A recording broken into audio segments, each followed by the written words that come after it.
Magandang umaga po sa ating lahat, mga kapatid. Yes, the Lord is there. This day po. So, a blessed New Year po para po sa ating lahat.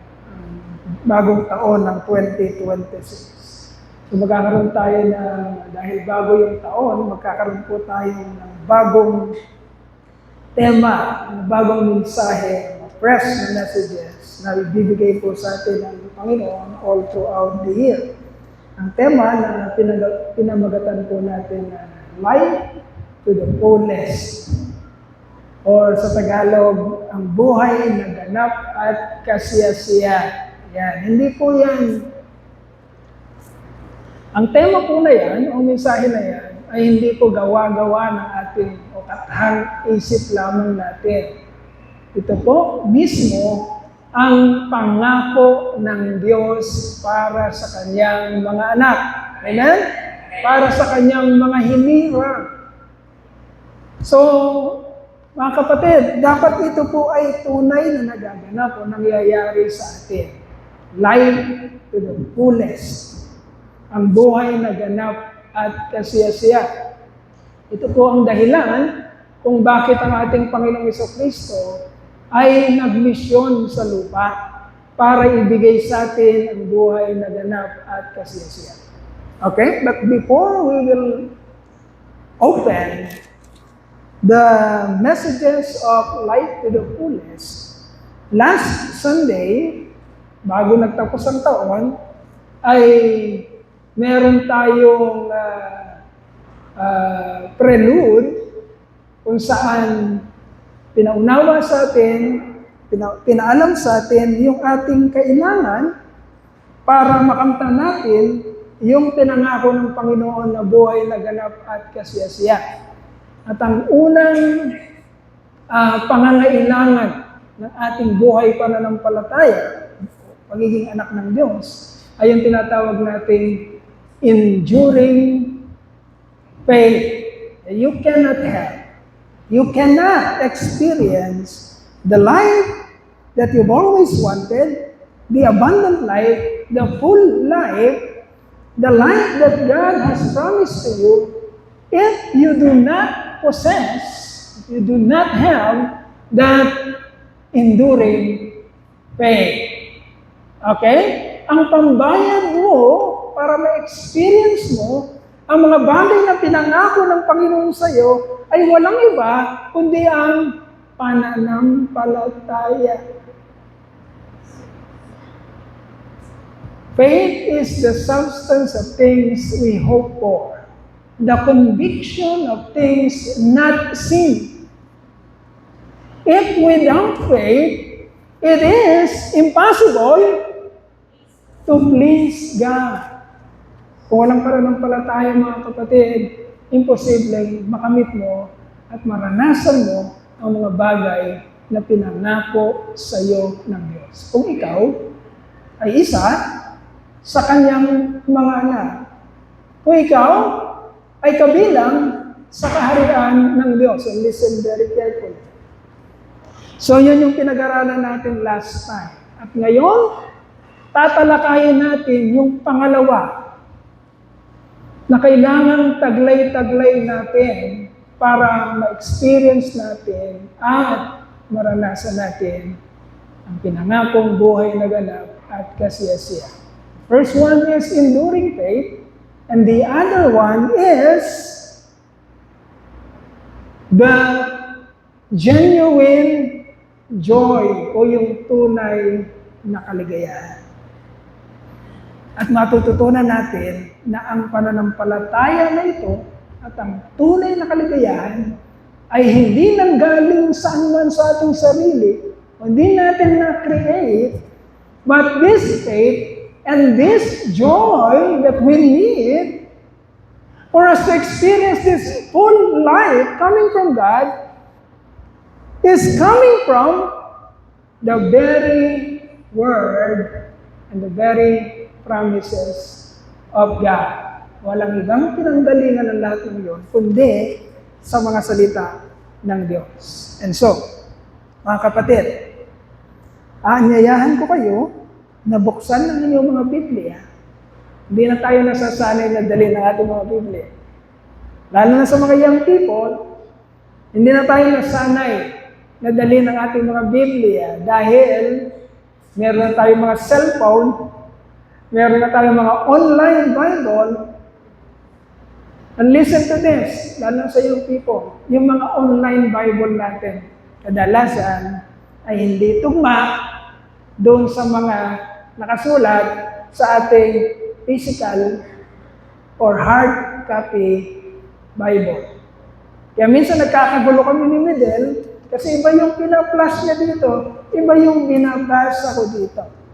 So tandaan natin, although we are in the age of technology at nag-progress na masyado ang sanlibutan, kapatid, we must always keep a hard copy Bible, of which talagang matutunghayan natin yung mga tunay na salin mula pa noong una. Okay? And so if you have your Bible, please open your Bible in Philippians chapter 1, verses 1 to 30.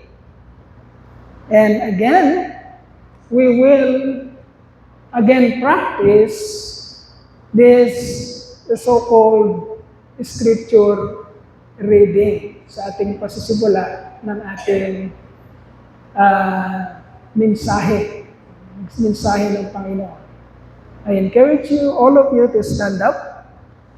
Let us stand up and let us give the honor for God in reading His words. If you do not have your Bible, please, sabayan niyo na lang ako sa pagbasa dito sa board. Kasi nailagay naman namin dito sa board yung ating pong text. If you do not have your Bible. Okay? And we will honor the Lord for His word. Philippians chapter 1, verses 1 to 30. And we will all read. Paul and Timothy,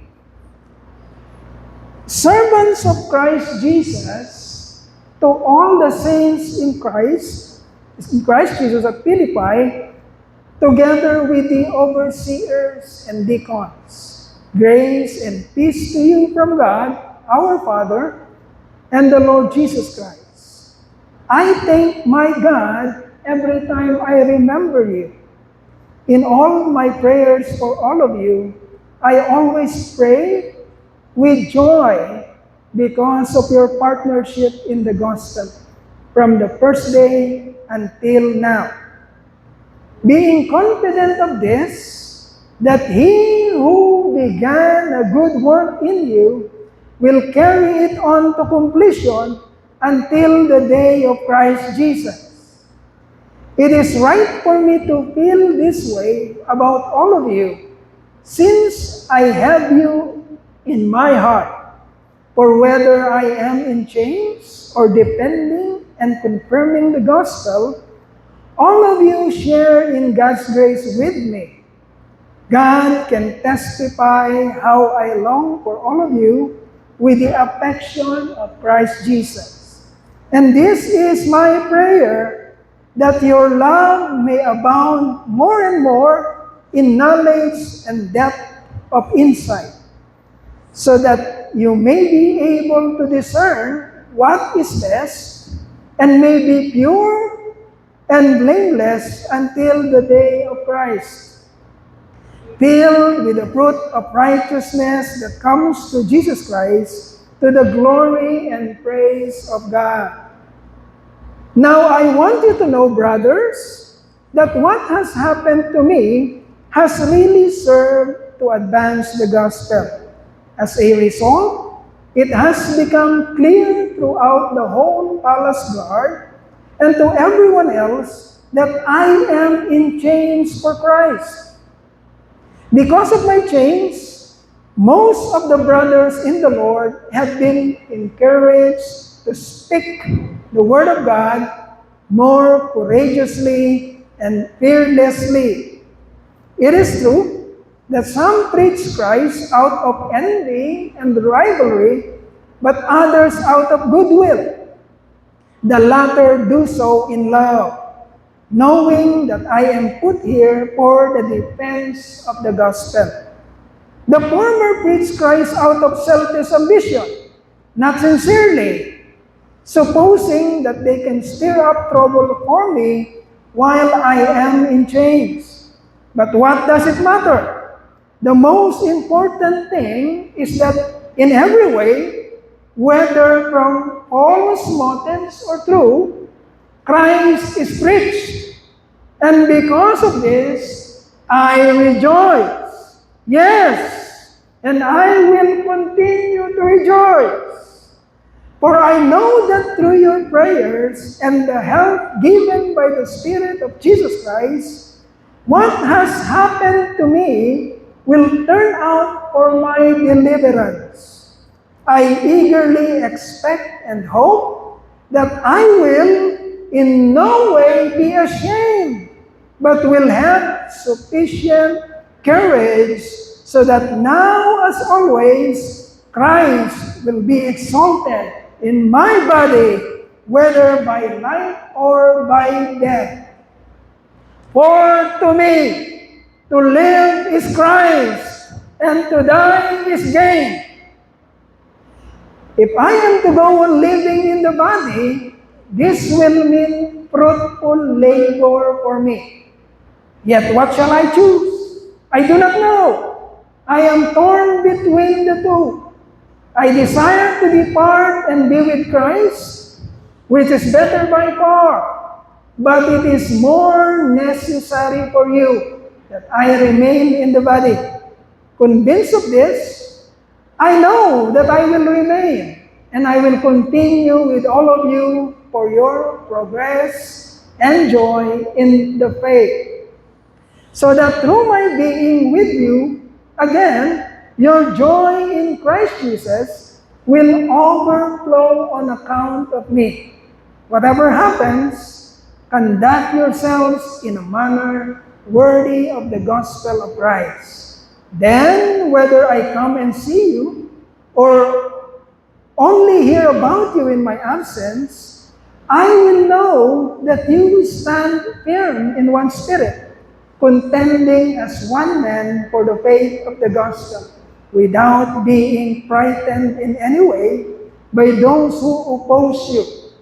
This is a sign to them that they will be destroyed, but that you will be saved, and that by God. For it has been granted to you on behalf of Christ, not only to believe on Him, but also to suffer for Him.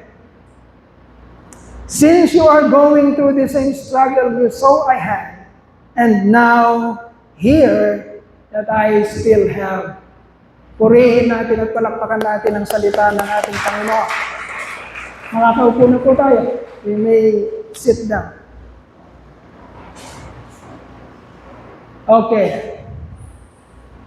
Life to the fullest. Abundant life. The life that we've always wanted. Buhay na ganap at kasiyasiya. Pangako ng Diyos. Ano ang pagkaunawa natin sa sinasabi nating buhay na ganap at kasiyasiya? We always incorporate abundant life.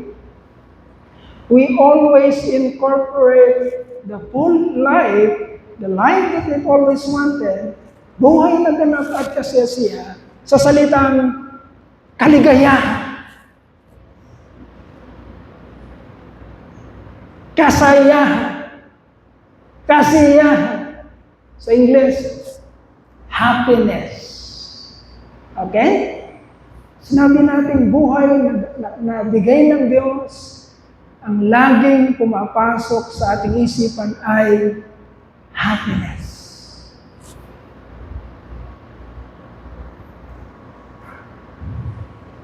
Happiness. Everybody wants happiness. Sino dito ang ayaw ng maligaya siya? Sino dito yung ayaw na siya ay masaya? Wala. Lahat tayo, gusto natin masaya tayo. Everyone wants happiness. Everyone wants to be happy. So we are chasing this elusive feeling, this elusive experience in a lifelong pursuit. Buong buhay natin, ang hinahabol-habol natin ay para maging masaya tayo, maging maligaya tayo. Yun palagi ang punteriya ng ating puso at isipan. So we work for money and spend it to buy and collect things we want to have in our lives to feel happy. Tatrabaho tayo at ginagastos natin ang perang pinagtrabahuan natin para sa mga bagay na gusto nating makamtan, para makaramdam tayo ng kaligayahan sa ating puso at isipan. Listen very carefully. We travel and search for new experiences. We eat, we drink, food that are new to us, bago sa atin, to make us happy, para maging maligaya. And we say, mga kapatid, we think of happiness like the feeling we have during Christmas season. Diba? Yun ang ating view. Yun ang ating vision pag sinabi natin masaya. Parang Christmas season. Ano nangyayari sa Christmas season? Gift-givings, partying, reunions, fellowshipping, being surprised by our loved ones, eating together, laughing and talking with each other in an extended hours, even days, dahil lahat tayo nakabakasyon. Yun yung kaligayahan natin, mga kapatid. That experiences is what we call happiness. Kaya lang, ilang araw lang yun. Yung Christmas season na yun.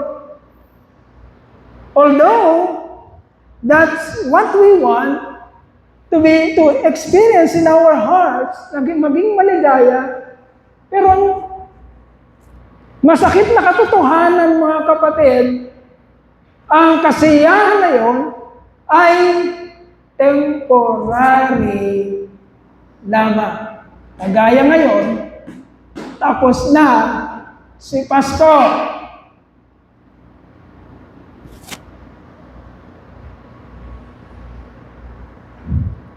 But if happiness depends on our good circumstances, what happens when Christmas season is over?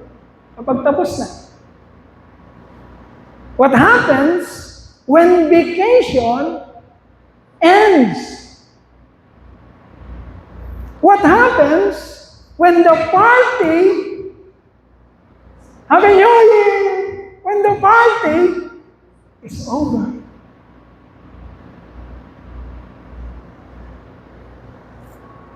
What happens when all the money that we work for to buy that happiness was spent and we have nothing left in our pockets? What happens when the gift or the things that we have received during Christmas becomes old, deteriorates, and becomes unusable, hindi na magamit. Yung mga gifts. Ano man yan. Happiness, the way we think of it, please, when our object of happiness, please. And again, reality or despair sets in. Okay? Pagkatapos ng Christmas season, balik tayo sa reality, sa katotohanan ng nangyayari sa buhay. Pinasaya tayo ng konti, pero ang mahabang panahon, haharapin na naman natin ang totoong nangyayari sa ating buhay.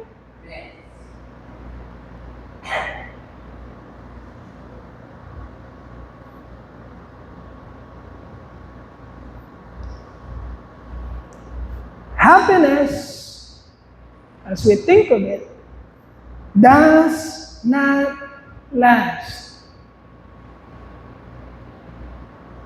It is a temporary emotion that is tied to an event. Pag Pasko, maligaya. Pag bagong taon, maligaya. Pagkatapos noon, ano ang kasunod?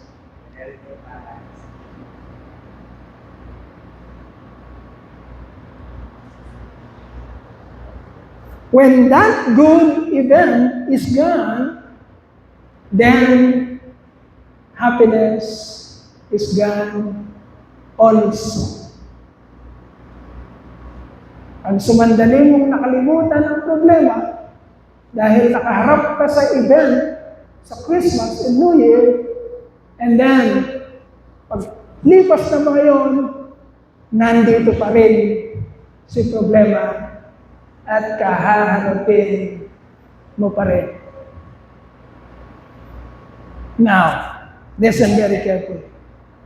Contrary to happiness stands joy.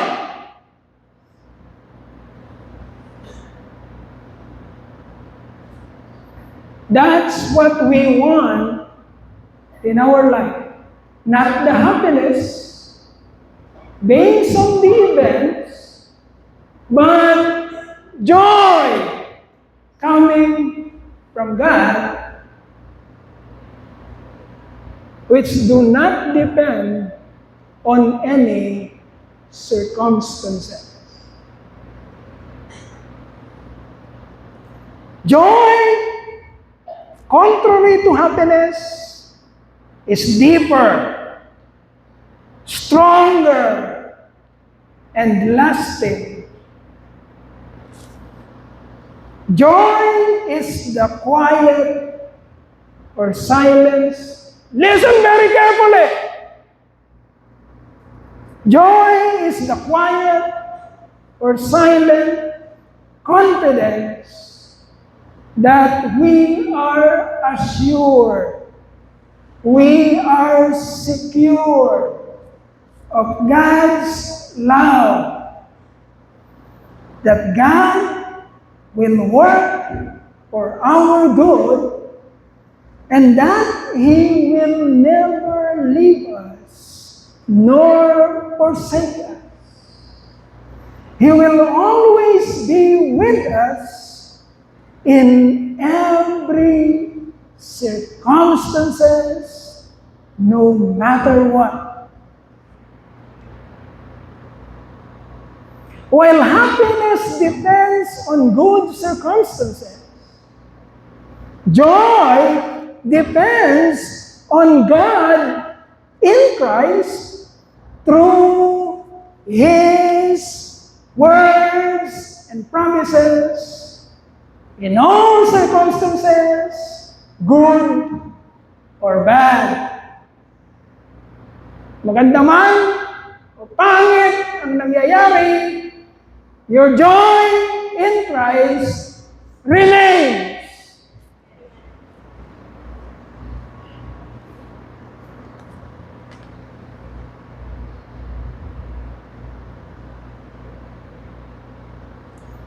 The book of Philippians, that we will carefully exegete or discuss, is Apostle Paul's joy letter. Not just a love letter, but a joy letter to the church of Philippi, to the faithful church of Philippi. Tandaan nyo, mga kapatid, Philippian Church is a faithful church. Okay, marami kayong tayong matututunan sa epistles of Philippians. A joy letter, not just a love letter to the church, but a joy letter to a faithful church. Philippian believers had enjoyed a very special relationship with Paul. Tuwang-tuwa si Apostol Pablo sa mga taga-Filipos. And that's what we want as Truth and Life Christian Church.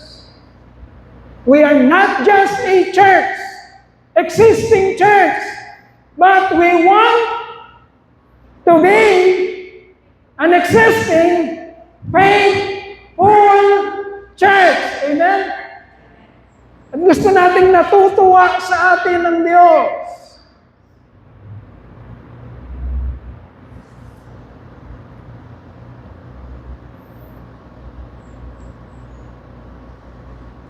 Philippian believers had enjoyed a very special relationship with Paul, so he wrote them a letter of his personal expression of love and affection. This Philippian church was the first church established by Paul's missionary journey in the European continent. Okay? The very first church established by Paul's missionary journey was the Philippian church. Okay? Tandaan natin yan. Ito yung first baby ni Apostol Pablo. Yung kanyang babying church. Unang pinanganak na church sa European continent. This church was one of God's sources or channel of encouragement and joy to Apostle Paul. Okay, a little background of this story. Apostle Paul was in prison. Okay? In prison. While he was writing the epistle or the letter for the church of Philippi. Okay, nasa prison siya. Tingnan niyo mabuti mga kapatid. Tingnan niyo mabuti. Sumusulat si Apostol Pablo ng joy letter and love letter to a faithful church. Sumusulat siya ng kaligayahan while Apostle Paul was in prison, while he is suffering. Okay? Nawa mga kapatid, pag natapos sa atin ng Panginoon ang mensahe ng full life, abundant life, mabuksan tayo sa isang katotohanan. Isang katotohanan, ano ba ang pananampalataya? Sino ba tayo? Ano ba dapat ang ating nararamdaman? In this Philippian epistle, God will teach us how to rejoice in Him in every circumstances, in the midst of suffering, to find and experience our true joy, not just happiness, but true joy in, apat na puntos to. Number 1 is suffering, number 2 is serving, number 3 is believing, And number 4 is giving. Okay? But we have read chapter 1 of Philippians. Okay? And this chapter 1 focuses on our joy in Christ while we are suffering. Hindi natin matatapos lahat. Unti-unti natin para maintindihan natin mabuti paano ba ang tunay na kaligayahan, mga kapatid. Because many, and I will say with confidence, because many professing Christians today in our world focuses on happy life. Karamihan sa mga nagsasabing, anak ako ng Diyos, Kristiyano ako, nakapokus doon sa pagiging masaya, sa buhay na masaya. They are focusing on happy life instead of focusing on joy life or joyful life. It means the view of Christian life as a healthy life. Yung sinasabi natin happy life, ang view nila is healthy life, wealthy life, prospered life, a life without problem. Yun ang tingin nila sa Kristyanismo. Okay? They view that kind of life as walang problema, hayahay, gala-gala, bago damit, magandang trabaho, maraming pera, walang sakit, magandang mga relationship. Listen very carefully. Listen very carefully. Because you might find yourself in that group of people who only want God as their genie in the battle. Kung kailan na kailangan ko ng kalusugan, palalagasin ko si genie. Lord, kalusugan. Pag walang pera, palalagasin si genie. Lord, pera. Maraming ganon.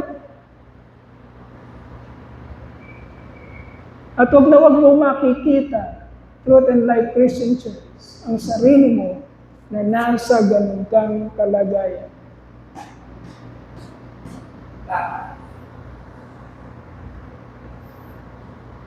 They subscribe to a thought pattern of a kind of God that will bring blessings of healing, of peace, of safety, of money, and works, and businesses, and good, and peaceful life. Don't get me wrong. Though there is nothing wrong to pray for all of that, walang masama. There's nothing wrong to pray for health, for work, for good relationships, for peace. There's nothing wrong with that. Listen very carefully. It is good to pray for that. But if you are focusing only through that thought pattern of God and Christianity, you certainly, my dear brethren, will miss the point of what is truly a full life. What is truly joy in the Lord really means. Because, my dear brethren, kung ang ating inaasahan lamang sa mundong ito, na makakamta natin at ma-experience natin bilang mga anak ng Diyos, bilang mga hinirang ng Diyos, ay ang mga bagay na gusto natin ma-experience. Kagaya ng walang problema, magandang kalusugan, magandang trabaho, maraming pera sa bangko, magandang relationships, hayahay na buhay, pasyal-pasyal, kung yun lang ang inaasahan natin mga kapatid, at yun lang ang definisyon natin ng abundant life, o buhay na kasiyasiya, how and what about, my dear brethren, a life in hiding without food, without good shelter, without bed and blanket to comfort you. Maraming mga nandun sa ganung kalagayan. At marami tayo mga kapatid na nauna na hindi nakaranas ng iniisip nating buhay na ganap. Dahil ang pamantayan natin ng buhay na ganap ay hayahay na buhay sa mundong ito. Listen very carefully. Do not miss the point, mga kapatid, because the time is coming. Darating ang panahon, kapatid, na maaari mong danasin ang isang buhay na hindi ang iyong inaasahan. At pag hindi ka naka-ready sa katotohanan, kapatid, maaring instead of joy, instead of thanksgiving, ang ipalit mo sa katotohanan na galing sa Diyos ay pagkagalit, sapagkat hindi mo nauunawaan ang buhay na nais niyang ibigay sa iyo. Focus ka sa mga bagay na ninanais mo at hindi sa mga bagay na ninanais niya. Okay?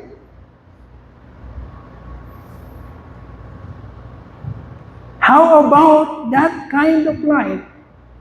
Isn't that life qualified to be called a Christian life, like the life of the Apostle Paul? Maganda ba ang kalusugan ni Apostle Paul? Nagbabasa pa tayo ng Biblia kung anong nangyayari kay Apostle Paul while he is writing his joy letter to the church of Philippi. What is Apostle Paul's health during those times? Di ba meron siyang ipinapanalangin sa Diyos na tanggalin mo to sa akin? Many times, Apostle Paul prayed to God, Lord, why I have this kind of health? Lord, please take away this sickness from me. Yet the Lord is not responding the way Apostle Paul wants God to respond to him.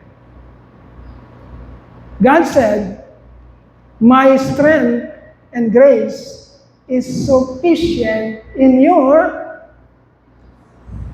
do you know your Bible? In your weaknesses. Ang aking grasya, ang aking kalakasan ay sufisyente at nakikitang maliwanag sa iyong kahinaan.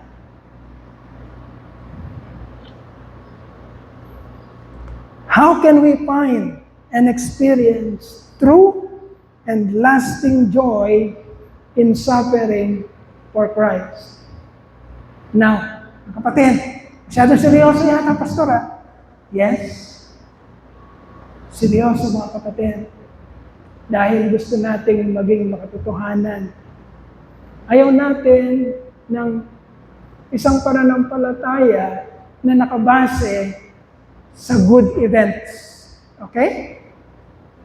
Ayaw natin ng isang pananampalataya na nakabase sa magandang nangyayari sa sanlibutan.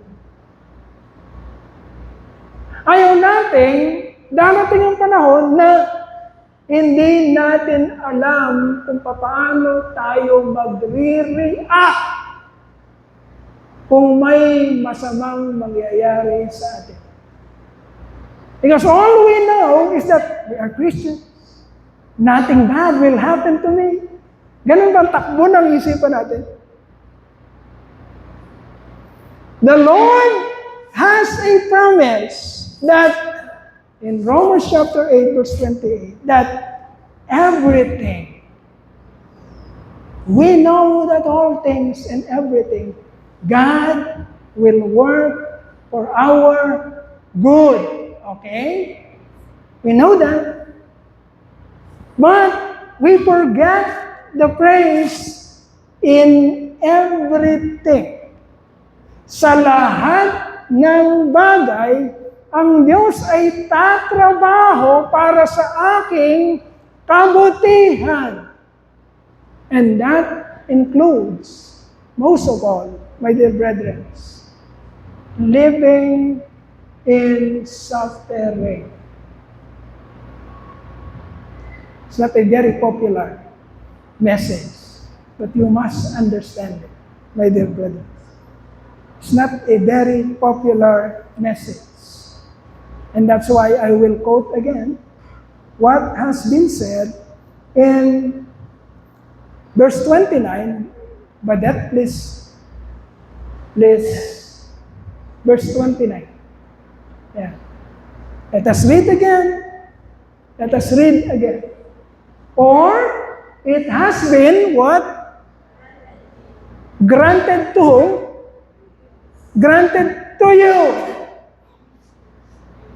You who profess to be a Christian, a child of God, or it has been granted to you on behalf of Christ, not only to believe in Him, but also to what? To suffer for Him. How can we find and experience true and lasting joy in suffering for Christ? Okay? Baka hanggang ngayon, mga kapatid, nandun pa rin tayo sa make-believe. Nandun pa rin tayo sa, anong tawag doon? Yung pinupuntahan ng mga bata, Disneyland, na parang ang Kristyanismo ay Disneyland. Parang ang Kristyanismo ay Kingdom of God, na parang Disneyland, na pagpasok mo doon is happy. Magagandang experiences. I'm sorry, it is granted to you.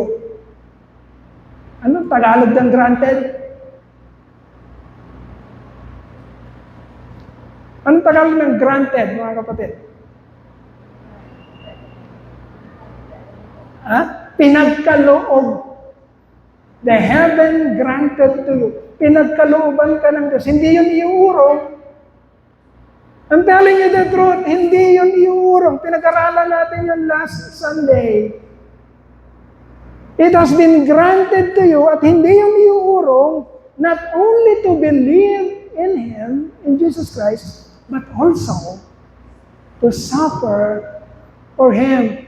So we will find and we would like to experience that joy, the same as the joy that Apostle Paul experienced, the joy in suffering, the joy in serving, the joy in believing, and the joy in giving. Yung apat na yon.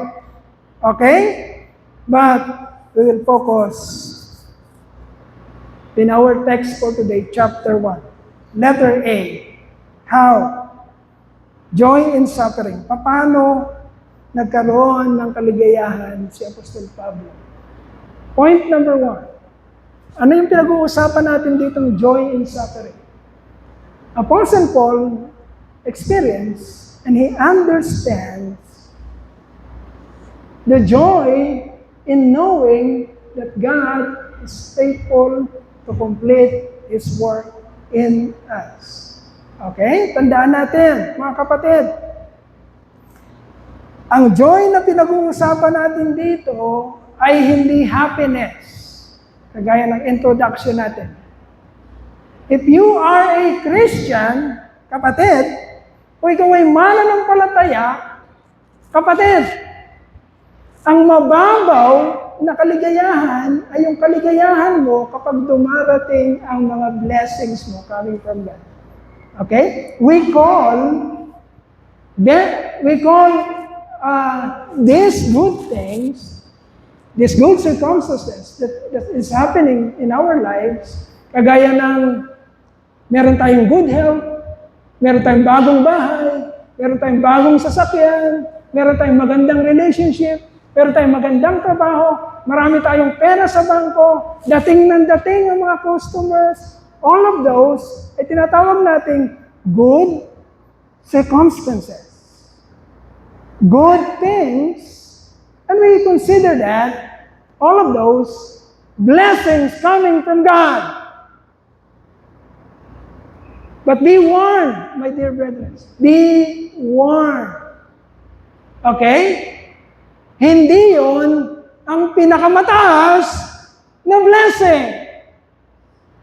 That is not the highest blessing that we can receive from God.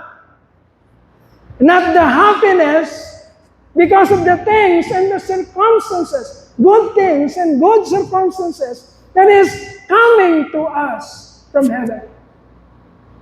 That is not the highest blessing. Dahil darating ang araw, mga kapatid, mapapagod si katawan, magkakasakit si katawan, mamamatay si katawan. Amen? Darating ang araw, lahat ng inimpok natin, sabi ng Panginoon, huwag kang masyadong magtago ng mga kayamanan sa lupa dahil, ano daw? Merong magnanakaw, merong mga problema na darating na uubos niyan, huwag mong masyadong ilagay ang puso at isipan na sa mga bagay sa sanlibutan ito. Bakit? Dahil pwede isang araw, mauubos lang lahat yan. Amen? Ayaw niyong mag-amen na mauubos yan. Mauubos yan.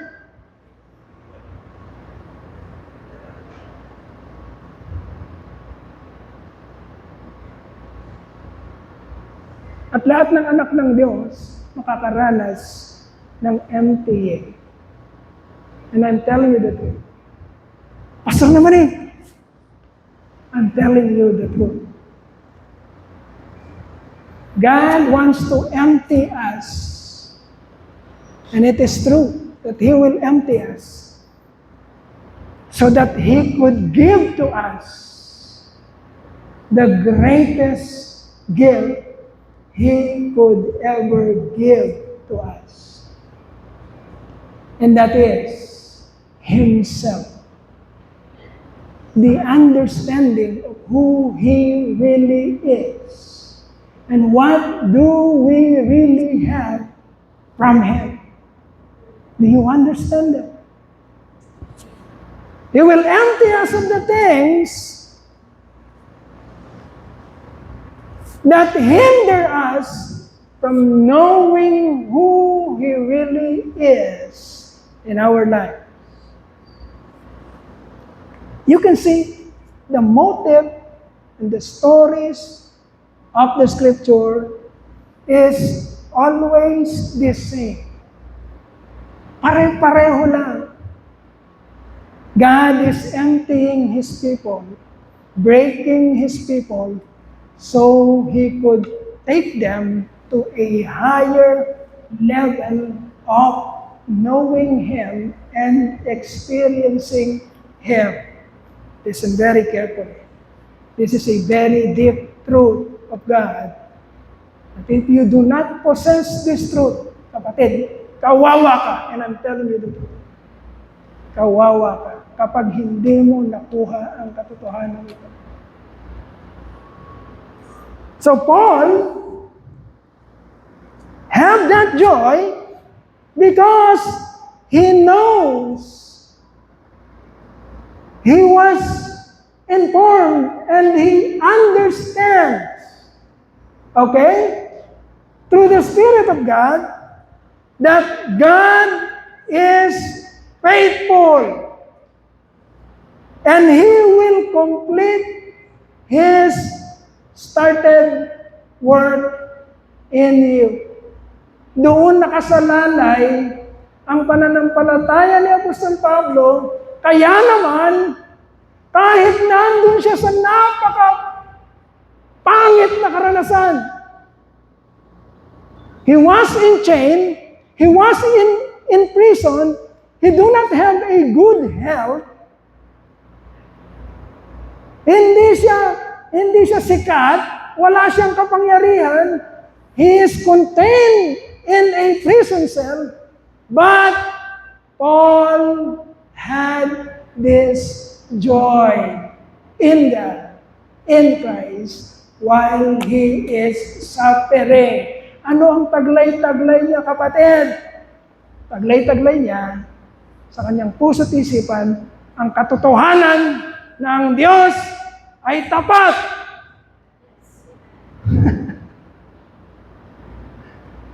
At gagawin niya kung ano ang sinimulan niya sa buhay mo, kapatid. Nakakalungkot man. Pero ang kaligayahan natin, mga kapatid, ay nakasalalay dun sa kung may problema tayo, susolusyonan ng Diyos at liligaya tayo. Masaya tayo. Wala tayong problema. Hindi na mabigat ang puso. Wala nang nararamdaman ng isip. Hindi na napapraning ang isip. Maligaya. Ano tayo nakasalalay? But we forget the most important thing, my dear brothers. The important thing that God is in a very intimate relationship with you. And what He has promised to you, that He will lead you and bring you to His glory one day, hindi yun ang nagbibigay ng kaligayahan sa atin. Ang gusto nating kaligayahan ay hayahay na buhay sa sanlibutan ito, na nagiging hadlang sa atin para hindi natin piliin yung gusto ng Diyos na Siya lang ang i-desire at tignan natin. Yun ang malaking kalaban, kapatid. Hindi ang kalaban ng si Satanas, no. Satan is a defeated foe. Amen? He was already defeated. Ang malaking kalaban ngayon is yung mas gusto mo na ang mundo kaysa sa Diyos. Mas gusto mo na ang experience mo dito sa mundong ito. You want this life, you want this planet Earth, you want the things of this world compared to God Himself. Yun ang kalaban. Kalaban ng joy, yung kaligayahan na gusto mong maranasan sa mundo ito. But Apostle Paul teaches us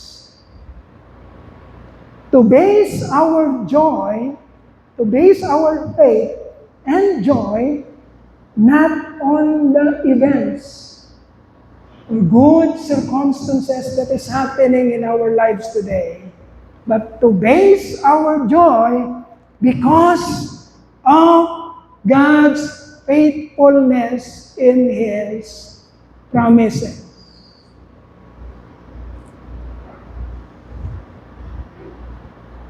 Point number 2.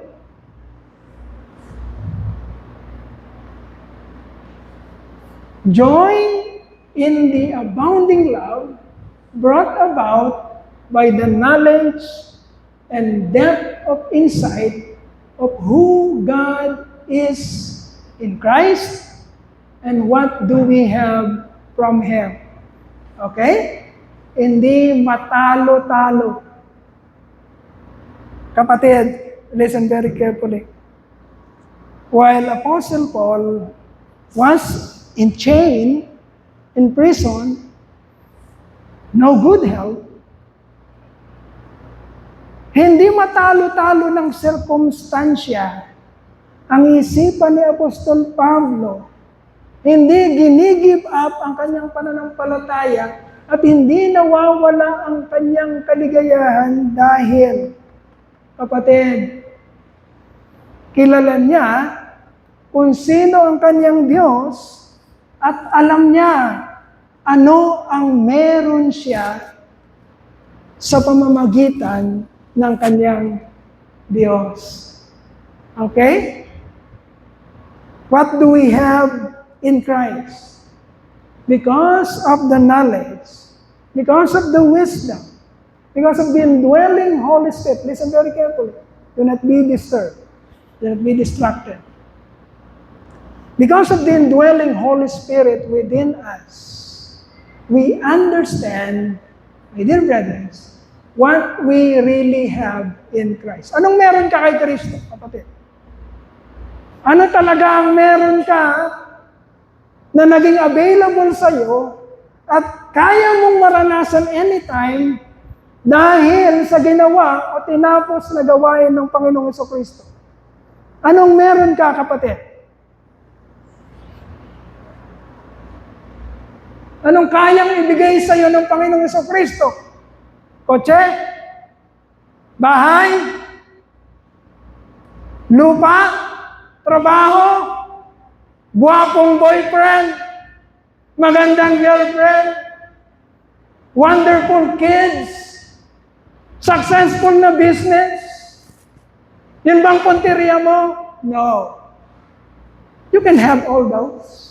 Hindi naman pinagkakait ng Lord yan.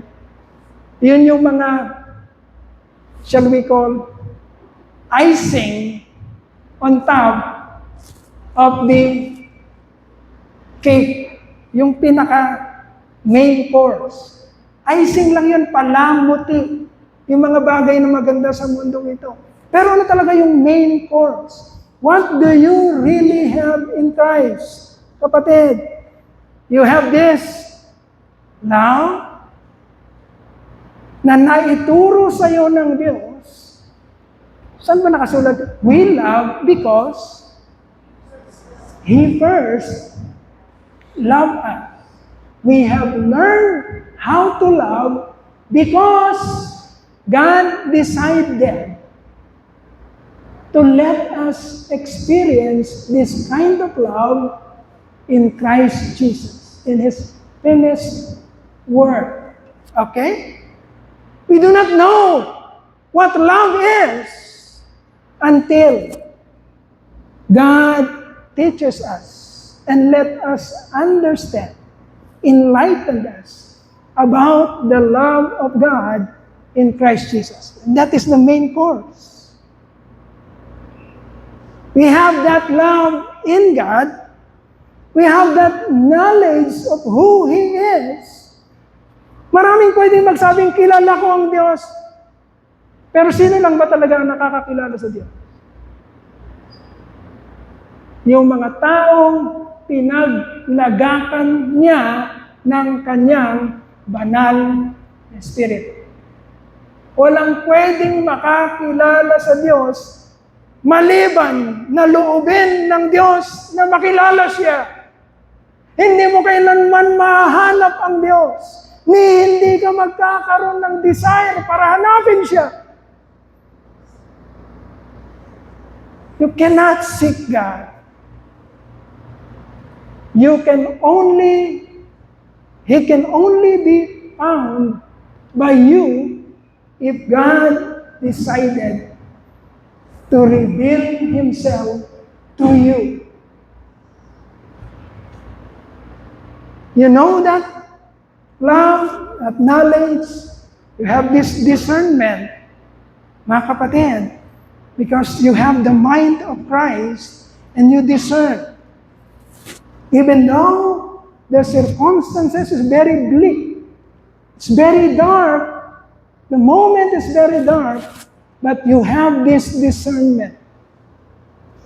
Even though there are storms outside, like Jesus, because you have His mind in your life, even though there are storms, that storm outside is not coming in the inside.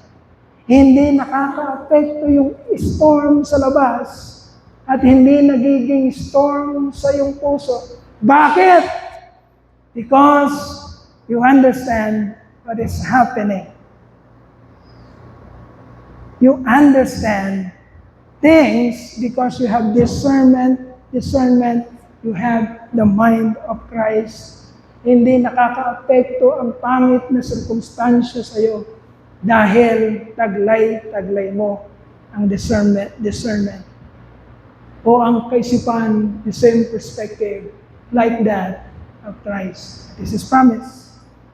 And you have this holiness. You have this righteousness na hindi mo ma-acquire anuman ang gawin mo. You cannot be holy. You cannot be righteous on your own ability. And that is true. Kapatid, you know that you have this holiness and righteousness required by heaven so you could come in because the heaven requires holiness and righteousness. At alam mong malinaw sa isipan mo na makakapunta ka ng langit dahil taglay mo ang kabanalan na ito at ang katuwiran na ito na hindi mo pinagtrabahuan. Sapagkat ito ay taglay mo dahil binigay sa iyo ng Panginoon. Saan nakasulat yun? Verse 11, let us read. Verse 11, you are filled with the fruit of righteousness that comes through Jesus Christ. Napuno ka ng katuwiran, ng kabanalan na hindi galing sa iyo at hindi mo pinagtrabahuan. This righteousness comes not from you, but through Jesus Christ. We have been made righteous by God through Jesus Christ. God made Him who has no sin to be sin for us so that in Him we might become the righteousness of God. And that word is Christ, not us. So dahil doon mga kapatid, sa mga katotohanan na yon, listen very carefully. Dahil ang Truth and Life Christian Church, mag-shift tayo mga kapatid. Hindi sa circumstansya o sa events na mga mangyayari, good circumstances, good events na mangyayari, mag-shift tayo mga kapatid sa katotohanan ng ninanais ng Diyos na tayo, ang puso't isipan natin ay nakafocus, nakatuon, hindi na sa mga magagandang mangyayari, kundi sa malalim na paghawak natin at pagkaunawa ng mga salita ng Diyos. Sino siya? Sino tayo sa Kanya? ano ang meron sa atin galing sa Kanya. Okay? Joy in the abounding love brought about by the knowledge and depth of insight of who God is in Christ and what do we have from Him. Okay. Since alas 10 na, tutuloy natin yung mga susunod na aralin na susunod natin pag-aaral. Pasalamatan natin ang ating Panginoon. Let us pray. Hallelujah, hallelujah, hallelujah. O Ama naming dakila,